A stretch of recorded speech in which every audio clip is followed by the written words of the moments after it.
Obrigada, Sr. Presidente. Eu tinha duas observações e depois duas perguntas para o Sr. Ministro. A primeira observação é para lhe dizer que quando o meu grupo parlamentar fala num desinvestimento em matéria de violência doméstica, baseia-se em factos e em números muito concretos, em relação aos quais nós precisamos que o Governo, no mínimo, admita que isso aconteceu e admita que vai mudar. O Sr. Deputado Luís Marques Guedes já aqui mencionou a questão da formação das forças de segurança. E o Sr. Ministro baseou-se numa resposta enviada pelo próprio Ministério da Administração Interna, que dizia que no ano de 2017 tinham tido formação em matéria de violência doméstica um número de membros da GNR e da PSP que somava 279 pessoas. Ora, nos 3 anos de 2012 a 2015, tiveram formação 23 mil elementos das forças de segurança, o que dá uma média de 7 mil por ano. E estes números não eram do governo anterior, eram fornecidos pelas próprias forças de segurança. Portanto, estamos a comparar 7 mil elementos por ano para 279 num outro ano. Isto é, objetivamente, uma diminuição drástica da formação das forças de segurança.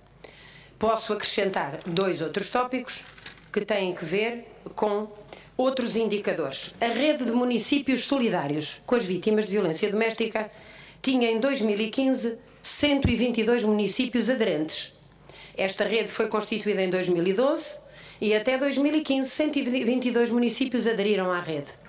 O objetivo era que mais facilmente as mulheres que saíssem de casas-abrigo depois de uma permanência por razões de segurança em razão da sua condição de vítimas de violência doméstica, mais facilmente através desta rede encontrassem uma habitação para recomeçar a sua vida, muitas vezes fora do município, fora mesmo do distrito em que tinham vivido ao tempo em que foram vítimas.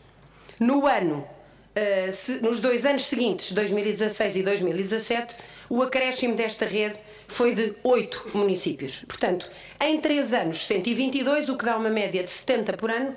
Nos 2 anos seguintes, 8 municípios, o que dá uma média de 4 municípios por ano. Dir-me-á, como aliás o Governo nos respondeu, os municípios são livres de aderirem ou não aderirem às redes que entenderem e o Governo nada tem que ver com isso. Não concordo e devo dizer-lhe que o Sr. Ministro, tendo como Ministro Adjunto a pasta das autarquias e tendo de novo essa matéria em mãos, sabe perfeitamente que há um trabalho a fazer entre o Governo e os municípios que em questões de interesse nacional, público nacional, como esta, poderiam naturalmente produzir bons resultados. Não foi por acaso que nós conseguimos uma adesão de 122 municípios em 3 anos. Foi porque visitámos muitas câmaras e sensibilizámos muitos presidentes de câmara para esta questão. Ainda, Sr. Ministro, um indicador muito significativo é o das esquadras, de que já hoje aqui se falou. Eram 63% de taxa de cobertura de esquadras postos territoriais da GNR e esquadras da PSP. Eram 63% em 2015 e continuaram a ser 63% de taxa de cobertura nos anos seguintes. O que significa que nenhuma nova área, nem um novo espaço de atendimento se abriu no espaço de 2 anos. Portanto, isto é muito objetivo, significa de facto que se deixou de funcionar nesta matéria como uma prioridade e meio caminho andado para isso é que o Governo reconheça que vai fazer de outra maneira a partir daqui, porque esta é uma matéria absolutamente transversal, civilizacional e um combate que merece o consenso de toda a gente, mas onde não pode haver períodos de paragem nem de trégua, sob pena de se conhecerem retrocessos. Estas observações eram prévias, as duas perguntas são as seguintes. Não há neste momento em vigor, Sr. Ministro, nenhum Plano Nacional de Prevenção e Combate ao Tráfico de Seres Humanos. O Plano Nacional anterior, o 3º Plano, que tinha como período de vigência 2013-2017, terminou em 31 de dezembro de 2017.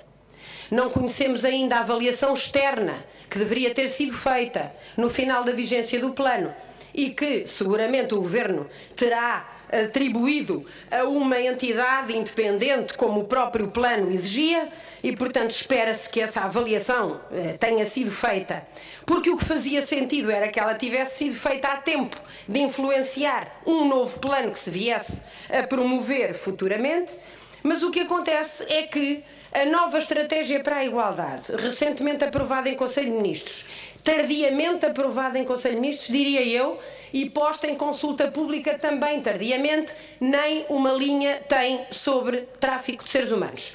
Aquilo que me poderá responder, e eu antecipo-me já, é que o plano do tráfico tem a coordenação da área da igualdade, que essa área está com a Ministra da Presidência e, portanto, que não lhe cabe responder. Eu lembro, Sr. Ministro, que o plano de prevenção e combate ao tráfico de seres humanos, de resto, os 3 planos que até hoje existiram em Portugal sequencialmente e nunca tiveram interrupções, atribuem ao MAI um papel absolutamente central.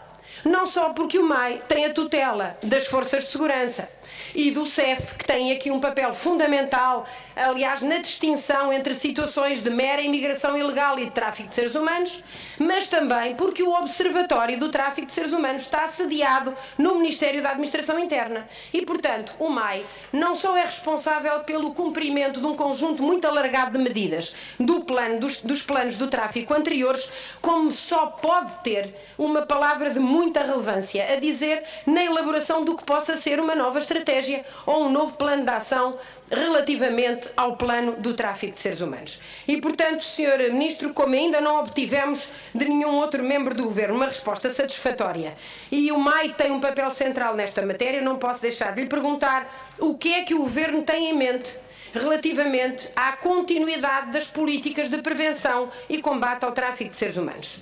A segunda e última pergunta refere-se às dívidas aos bombeiros voluntários.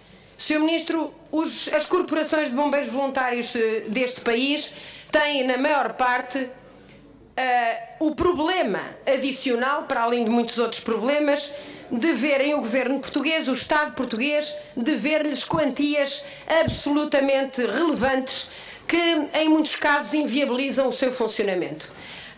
O que eu gostava de saber é qual é o montante global da dívida do Estado às corporações de bombeiros em Portugal. Quanto dinheiro deve o Estado aos bombeiros? E devo-lhe dizer que, em alguns casos, não o montante global, porque se eu o conhecesse não lhe estava a perguntar. Mas parcialmente, e em alguns casos, eu sei a resposta. Dou-lhe, por exemplo, a resposta relativamente a uma pequeníssima corporação de bombeiros de Alveiazre, que é um pequeno concelho que o Sr. Ministro bem sabe, fica no Pinhal Interior Norte, a quem o Estado deve neste momento cerca de 100 mil euros.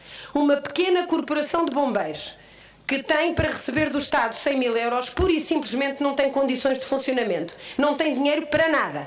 E neste caso, esta corporação em concreto, cuja única ambulância que tinha disponível ardeu nos incêndios e precisou de uma reparação de fundo para poder funcionar minimamente, o dinheiro foi angariado através de solicitações e pedidos feitos a sociedades de advogados de Lisboa.